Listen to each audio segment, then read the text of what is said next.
नमस्ते दोस्तों, movie explain में आपका स्वागत है। कुछ लोग जिंदगी भर एक ऐसे सच की तलाश करते हैं जो उनके पूरे अस्तित्व को बदलकर रख देता है।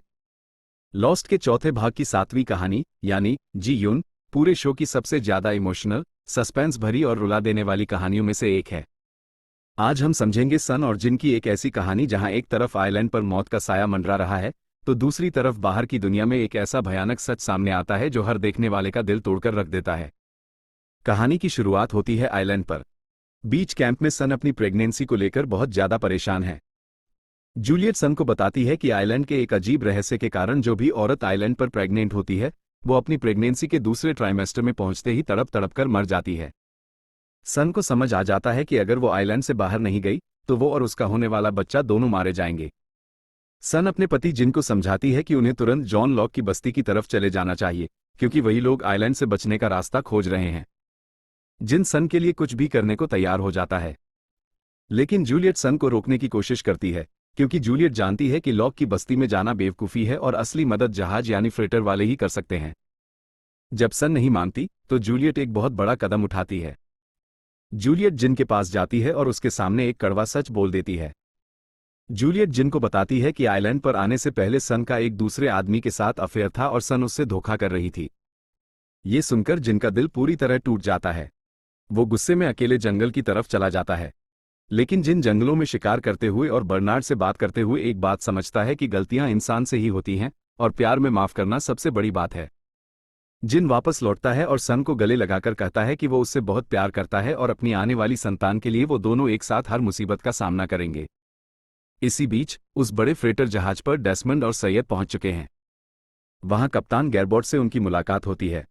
कप्तान उन दोनों को जहाज के सबसे रहस्यमय कमरे में ले जाता है और एक बहुत बड़ा खुलासा करता है। कप्तान बताता है कि दुनिया की नज़रों में ओशनिक 815 प्लेन का मलबा समुद्र की गहराइयों में मिल चुका है और उसमें मौजूद सभी 324 यात्री मृत पाए गए हैं। लेकिन कप्तान बताता है कि वो प्लेन का मलबा असली नहीं, बल्कि पूरी तरह नकली है। किसी बहुत ताकतवर इंसान ने समुद्र में प्लेन का नकली मलबा और नकली लाशें बिछाई हैं ताकि पूरी दुनिया समझे कि प्लेन क्रैश में सब मारे गए। कप्तान बताता है कि यह भयानक काम किसी और ने नहीं, बल्कि बेंजामिन लिनस ने किया है।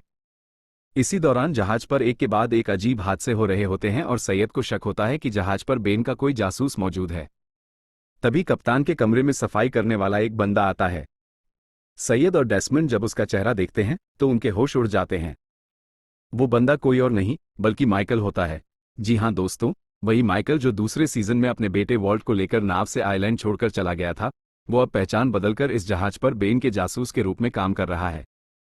अब आते हैं इस पूरी कहानी के सबसे माइंड ब्लोइंग और इमोशनल हिस्से पर, सन और जिन के टाइमलाइन वाले सीन्स पर। इस पूरे एपिसोड में मेकर्स हमें दो अलग अलग टाइमलाइन एक साथ दिखाते हैं और ऐसा महसूस कराते हैं कि दोनों घटनाएं एक ही समय पर घट रही हैं। एक तरफ हमें जिन दिखता है जो हाथ में पांडा का बड़ा सा खिलौना लिए ट्रैफिक में बुरी तरह फंसा हुआ है। वो पांडा लेकर बहुत तेजी से एक हॉस्पिटल की तरफ भाग रहा होता है। देखने वाले को लगता है कि जिन आइलैंड से बाहर आ चुका है और अपनी पत्नी सन की डिलीवरी के लिए अस्पताल जा रहा है। दूसरी तरफ हमें सन दिखाई देती है जो अकेली एक हॉस्पिटल के बेड पर दर्द से करा रही है। वो बेहद अकेली है, रो रही है और लगातार जिनका नाम पुकार रही है। सन एक बहुत ही सुंदर बच्ची को जन्म देती है जिसका नाम वो जी यॉन रखती है। और फिर आता है वो मास्टरपीस ट्विस्ट जो हर फैन को झकझोर कर रख देता है। जिस हॉस्पिटल में पांडा का खिलौना लेकर पहुंचता है वो सन का हॉस्पिटल नहीं होता। जिन असल में सन के अमीर पिता के लिए काम कर रहा होता है और वो खिलौना चाइनीज एम्बेसडर के नवजात बच्चे को देने गया था।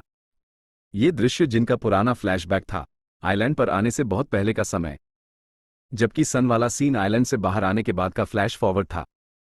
सन ओशियानिक 6 में शामिल होकर जिंदा बाहर आ चुकी थी। एपिसोड के आखिरी सीन में सन अपनी नवजात बच्ची जी यॉन को लेकर एक कब्रिस्तान में जाती है। उसके साथ हली भी मौजूद होता है। सन एक कब्र के सामने खड़ी होकर फूट फूट कर रोने लगती है।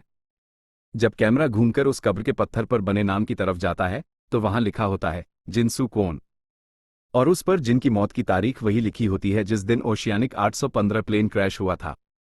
सन रोते हुए कहती है कि काश जिन अपनी बेटी को देख पाता। यहां हमें पता चलता है कि जिन कभी आइलैंड से बाहर आ ही नहीं पाया और बाहर की दुनिया उसे मरा हुआ मान चुकी है। तो दोस्तों, इस पूरी कहानी से 3 सबसे बड़े खुलासे होते हैं। पहला ये कि सन जिंदा बाहर निकलकर अपनी बेटी जी यॉन को जन्म देती है। दूसरा ये कि जिन आइलैंड से बाहर नहीं आ पाता और उसे मरा हुआ मान लिया जाता है। और तीसरा ये कि माइकल बेन का जासूस बनकर उस फ्रेटर जहाज पर मौजूद है। आपको क्या लगता है? क्या जिन सच में आइलैंड पर मारा गया या बेन ने उसे छुपा कर रखा है? अपनी राय नीचे कमेंट में जरूर बताएं।